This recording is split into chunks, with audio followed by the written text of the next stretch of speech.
Hello, I'm Emma Hammett from First Aid for Life and onlinefirstaid.com, and today I'm going to talk about sunscreen and how much we should be putting on, what factors we should use, can you burn through glass, and all sorts of different information on it.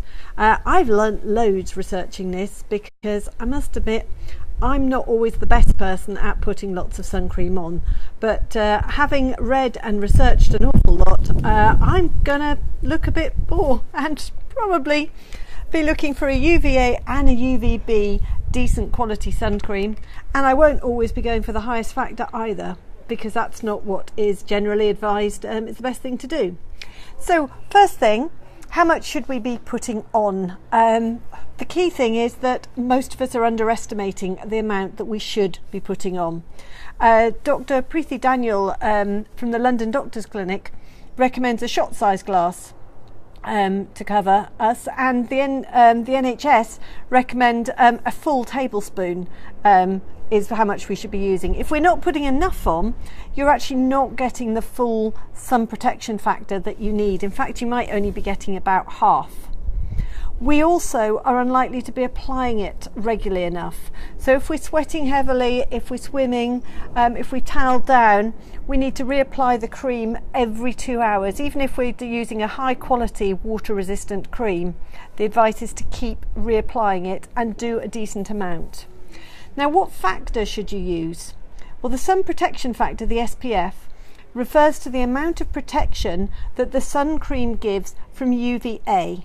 And don't forget, we've got UVA rays and UVB.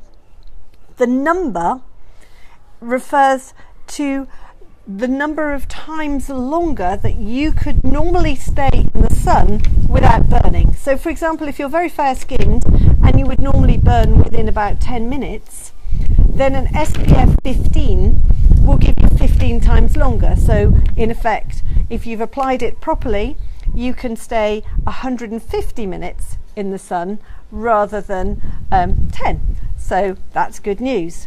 The general advice is that a factor 15 or a factor 30 tends to give you most of what you need.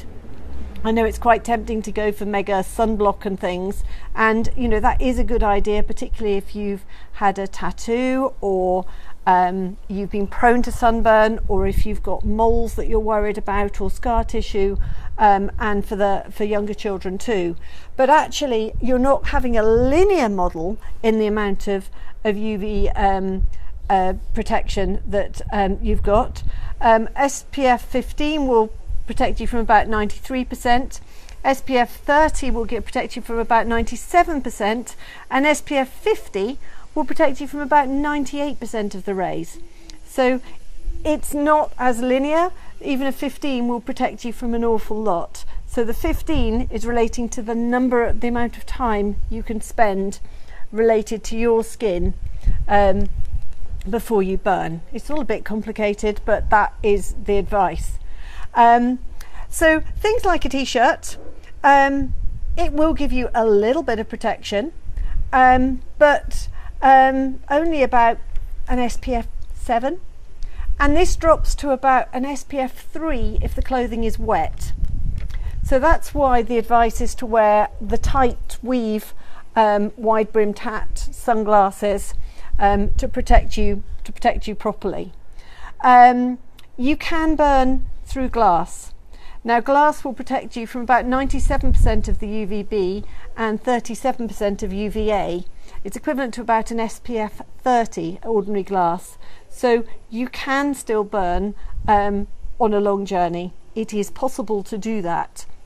So it's important to put a bit of sun cream on. And if you've got your desk by a window, you're going to be exposed to sun on a regular basis. So you might want to choose a foundation or a moisturizer with a UVA, UVB filter in it to give yourself a little bit of protection, or put a bit of sun cream on, or maybe move your desk away from the window a little bit so that you aren't continually exposed to it. There was a study in the States which showed that people driving to work had a higher incidence of being burnt and having not being burnt but having skin cancers on that side of the body from regular commutes, is what they are thinking. Okay, so you can still burn through glass. It takes longer, but you can still burn through it. T-shirts and clothing will not protect you 100%, so you should be applying your sunscreen underneath your clothing as well.